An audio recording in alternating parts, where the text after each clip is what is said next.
Hey everybody, welcome back to my Grow Like a Pro YouTube channel. Today I just wanted to give you a fast update on these gigantic pepper plants. Today is September the 12th. I'll just lift this up.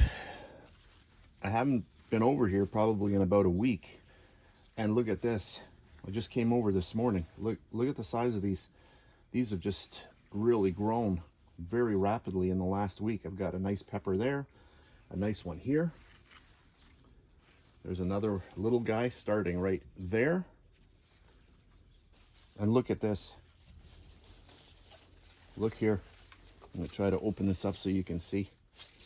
I've got three nice peppers in here. There's one there.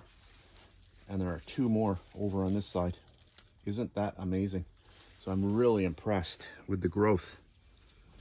And other than that, I don't see much else happening. I've got a few little ones starting here. Oh, there's one way down here. I'm not sure if the camera can pick that up. Right in here. But that's about it out of all of those plants.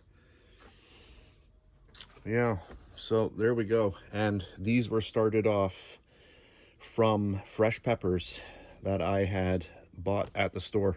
So I had taken a green pepper, cut it open for a salad, and then I just took all of the seeds and I just got them going. And I have that video somewhere on the channel. But anyway, so that's it. Thanks for watching. Really fast video. I hope you enjoyed it, and I'll catch you on the next one. If you made it this far, thanks very much for watching. On the screen, you have 4 choices. You can watch either one of the 2 videos on the left-hand side, or you can subscribe to my channel by clicking at the top. Or if you're into baking, then you can check out my recipe channel, Bake Like a Pro, by clicking down at the bottom.